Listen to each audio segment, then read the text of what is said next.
एक 19 साल की लड़की ने अपनी जिम्मेदारियों और कुछ ख्वाबों को लेके एक नौकरी शुरू करी, लेकिन उसे कभी ऐसा नहीं पता होगा कि मेरे साथ ये होगा। जैसा कि आप सब लोग जानते हैं कि आजकल जो उत्तराखंड की रहने वाली अंकिता भंडारी, कुछ लोगों के द्वारा अंकिता भंडारी का मर्डर कर दिया गया, जैसा कि सभी आप लोग जानते हैं।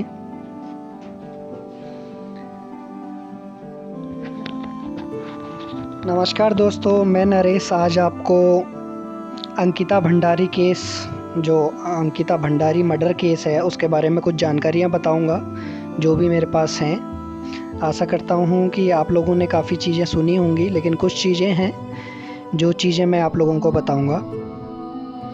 दोस्तों, जैसा कि आप लोग जानते हैं कि अंकिता भंडारी एक रिसोर्ट में काम करती थी, अपने घर की जिम्मेदारियों को लेके, अपने कुछ ख्वाबों को लेके।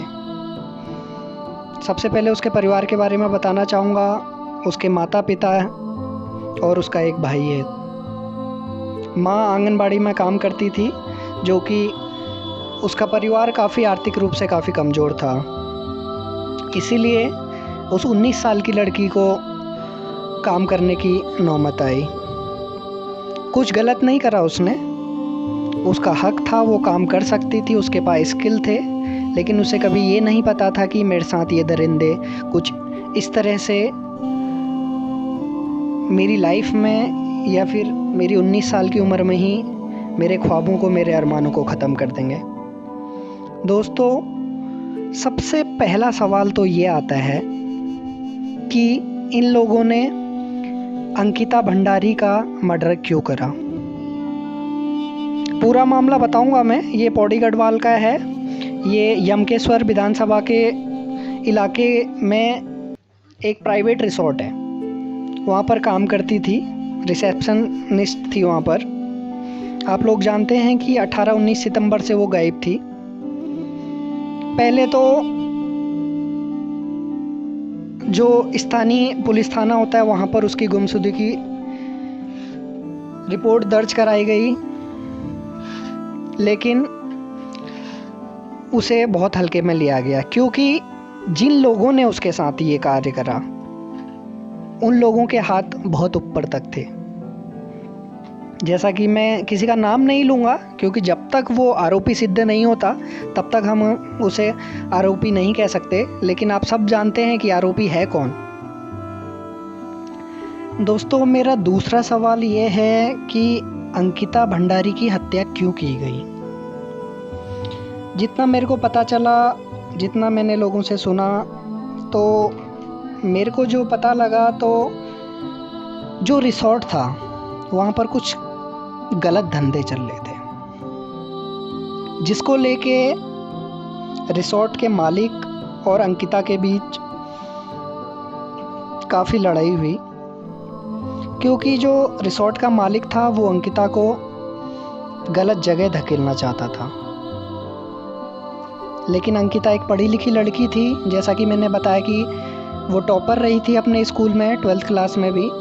और क्योंकि उसके जो बेस्ट फ्रेंड से मेरी बात हुई, तो उसने यही बताया कि वो पहले से ही काफ़ी एक्टिव लड़की थी, हर चीज़ में आगे रहती थी और हर चीज़ का, गलत चीज़ का हमेशा विरोध करती थी। तो इसी को लेके मेरे को लगता है कि रिसोर्ट के मालिक को ये लगा कि अंकिता जो है ये गलत ट्रैक पे जा सकती है, लेकिन उसने ऐसा नहीं करा। इसी को लेके अंकिता और जो रिसोर्ट का मालिक था, उन दोनों के बीच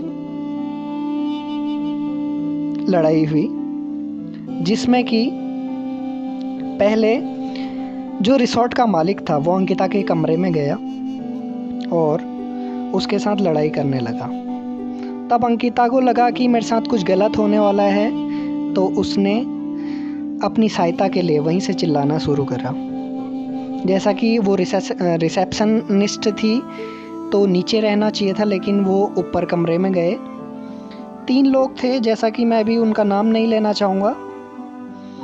तो रिसोर्ट के मालिक ने बोला कि आज अंकिता का मूड सही नहीं है, तो हम इसका मूड सही कराने के लिए ऋषिकेश की तरफ ले चलते हैं ताकि ये ठीक हो जाए, इसका मूड ठीक हो जाए। जैसा कि वहाँ के और वर्करों ने बताया कि अंकिता गुस्से में है, तो इसको लेके जाते हैं, मे भी हो सकता है कि इसका मूड ठीक हो जाए। वो 4 लोग गए, उसका पीछा रिसोर्ट में ही काम करने वाले किसी लड़के ने करा। उन्होंने बताया कि ये चारों लोग जा रहे थे, रास्ते में रुके, फिर इन लोगों की कुछ बात हुई तो अंकिता ने, जो कि मैं नाम भी ले लूँ तो मेरे को कुछ फ़र्क नहीं पड़ता, जो मेन पुलकित, अंकिता और पुलकित में फिर से विवाद हुआ। तो अंकिता ने पुलकित का जो फ़ोन था वो नहर में फेंक दिया। जैसा कि हमें पता चला कि ऐसा, मतलब पता क्या चला कि लोगों ने बताया ऐसा कुछ हुआ है करके। तो इससे गुस्सा हो गए, क्योंकि वो अंकिता से तो पहले से परेशान था ही, वो उसके ट्रैक पे नहीं जा रही थी। तो गुस्से में आके पुलकित ने अंकिता को नहर में धक्का दे दिया, जिस कारण से उसकी मौत हुई। दोस्तों, मैं एक ही बात कहना चाहूँगा, ये जो मर्डर हुआ है इसमें गलती अंकिता की थी कि वो एक रिसोर्ट में काम करती थी, या फिर गलती ये थी वो गलत जगह नहीं गई, जैसा रिसोर्ट के मालिक ने बोला कि गलत ट्रैक पर जाने को। अगर आप लोगों को लगता है कि अंकिता की दोनों में से कुछ भी गलती नहीं थी, तो मेरे हिसाब से अगर ये आरोपी सिद्ध होते हैं, इन्हें सीधे फांसी दी जानी चाहिए। चाहे वो बीजेपी का बड़ा नेता हो, कांग्रेस का बड़ा नेता हो, या किसी मुख्यमंत्री का रिश्तेदार क्यों ना हो। अगर ऐसा नहीं हुआ तो हमारे उत्तराखंड की या हमारे देश की पता नहीं कितनी बेटियां कितने रिसोर्टों में काम करती हैं, क्या वो सुरक्षित हैं? अगर इन लोगों को सही सज़ा नहीं दी गई तो जो बेटियां, जो बहुएं हमारी काम कर रही हैं, अपनी जिम्मेदारियों को लेके, अपने कुछ ख्वाबों को लेके, अपनी कुछ परेशानियों को लेके जो मजबूरी काम कर रही हैं, वो सुरक्षित हैं?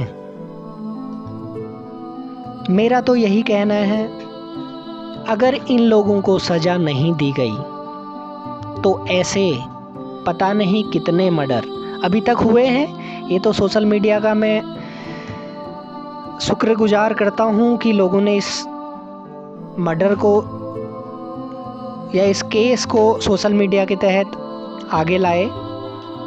आज तक पता नहीं ऐसी कितनी अंकिता भंडारियों का इन जालिमों ने मर्डर किया होगा और आगे करेंगे, अगर इन्हें सही सज़ा नहीं मिली तो सरकार से मेरी एक ही विनती है, इन लोगों को सख्त से सख्त का मतलब सीधे फांसी की सज़ा मिलनी चाहिए, ताकि ऐसे केस दोबारा, अगर कोई सोचे एक बार कि मैं ऐसा कुछ करूं, तो उसे उसके अंजाम के बारे में पता लगे कि अगर मैं ऐसा कुछ करता हूं तो क्या होगा। दोस्तों, अपनी राय ज़रूर देना कमेंट सेक्शन में, और इस वीडियो को शेयर करना, क्योंकि आज ये हमारे घर गांव की बेटी है, कल के दिन आपके घर गांव की बेटी हो सकती है, किसी के साथ भी ये हो सकता है। अगर हम लोगों ने इस आवाज़ को बुलंद नहीं किया तो ऐसे दरिंदों का हौसला बढ़ता रहेगा, क्योंकि उन्हें पता लगेगा कि हम छूट रहे हैं, या फिर हम लोग बरी हो गए हैं, या 1-2 साल के बाद हम लोग जेल से बाहर आ जाते हैं, तो ज़रूर ये दोबारा से ऐसा काम करेंगे। वो भी उसके जिम्मेदार हम लोग होंगे, क्योंकि अगर हम अभी आवाज़ नहीं उठाएंगे तो कभी आवाज़ नहीं उठाएंगे। हम लोगों को एक कदम आगे बढ़ाना होगा अपनी बहू बेटियों को बचाने के लिए। कोई अपनी खुशी के लिए नौकरी नहीं करता, सब लोगों की अपनी जिम्मेदारियां होती हैं, अपनी ख्वाहिशें होती हैं, अपनी मजबूरियां होती हैं जो उन्हें ये काम कराती हैं। नहीं तो वो 19 साल की लड़की, उसकी अभी पढ़ने लिखने की उम्र थी, या कुछ और कर सकती थी, लेकिन वो जॉब कर रही थी, वो उसकी मजबूरी थी। दोस्तों, किसी की मजबूरी का फ़ायदा कोई और ना उठाए, तो आपसे अनुरोध है अपना एक कदम ज़रूर आगे बढ़ाएं। इस वीडियो को लाइक करें, शेयर करें और चैनल को सब्सक्राइब ज़रूर करें।